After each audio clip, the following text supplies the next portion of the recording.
Good afternoon, students. Today we will continue with the last topic. What differences can you see between the climate and forests of the eastern and western Himalayas? The steep slope of eastern Himalayas and the heavy rainfall make farming difficult task. The heavy rain washes away the soil if slopes are tilled. The problem is resolved by terrace farming in western Himalayas. Terraced fields can also be seen in the eastern Himalayas, but most people there practice another kind of farming. It is called jhum cultivation. To find out how jhum cultivation is done, let us visit a village in Arunachal Pradesh.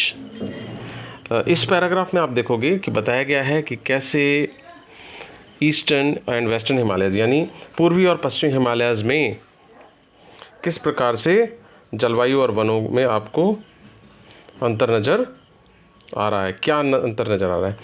पहाड़ों की जो तेज़ ढलान है अत्यधिक वर्षा के कारण पूर्वी हिमालय में खेती करने में काफ़ी कठिनाई होती है, और जो तेज़ ढलान होते हैं उन पर अगर मिट्टी खोदकर खेत बनाए जाते हैं तो ढीली मिट्टी घनघोर वर्षा से बह जाती है, बहुत ज़्यादा वर्षा होती है.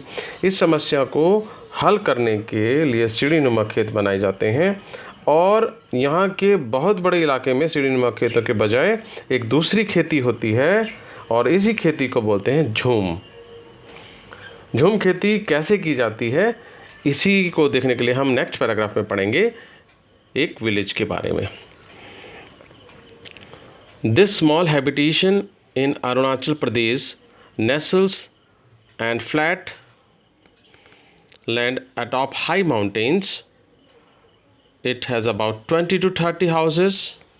And what do these houses look like? Look at the figure 2.11. 2.11 figure में आपको देखना है किस तरह से दिख रहे हैं. Bamboo stilts support a platform on which one long room with the veranda is built. यहाँ तक अगर हम देखेंगे इसमें क्या बताया गया है कि जो अरुणाचल प्रदेश के जो एक छोटी सी बस्ती है वहाँ पर ऊंचे जो पहाड़ हैं, ऊपर समतल भूमि है, वहाँ पर एक गांव बसा हुआ है जिसमें करीब 20-30 ही घर हैं, ज़्यादा नहीं है. और जो चित्र में भी देखोगे 2.11 में उसमें बांस के खंभों पर चबूतरा बनाकर उसमें एक बरामदा है, लंबा सा कमरा बना है, और उसके नीचे ऐसा लगता है कि पहाड़ की ढलान पर बांसों पर एक घर टिका रखा है. ठीक है, यहाँ तक हो गया था हमारा. ठीक है, इसके बाद it looks as if bamboo stilts prop up houses on the mountain slopes. The ground in the region is always moist because the heavy rain, so it is abounds in snakes, scorpions, spider and snails.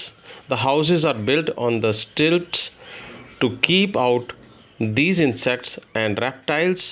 Fruit trees, vegetables, tea, coffee are grown in enclosure near homes. This is Nishi village.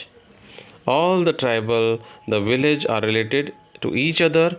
They belong to one clan but live in separate houses. यहाँ पर जो ये बताया गया है कि किस तरह से यहाँ पर जैसे चित्र में भी देखा आपने, और इसमें बताया गया है कि बांस के खंभे पर चबूतरा बनाकर उसे बरामदा और लंबा सा कमरा बना है, और उसमें ऐसा लगता है कि पहाड़ की ये टिका हुआ है बांसों पर. अधिक वर्षा जो होती है उसके कारण ज़मीन पर नमी रहती है यहाँ पर, जिससे कि बहुत सारे कीड़े मकोड़े, सांप, बिच्छू, जोंक ये सब घर में घुस आते हैं. नमी और कीड़ों से बचने के लिए यहाँ के खंभों के ऊपर घर बनाए जाते हैं. घरों के आसपास के बाड़ों के फलदार पेड़, सब्जियां, चाय, कॉफ़ी उगाई जाती है. यह बस्ती मिजो कबीले की है. इस बस्ती के सभी लोग एक दूसरे के रिश्तेदार रहते हैं, लेकिन ये सब एक कुनबे के लोग हैं, लेकिन सब अलग अलग अपने घरों में रहते हैं। नेक्स्ट टॉपिक जो आएगा वो है गो आउट टू फार्म।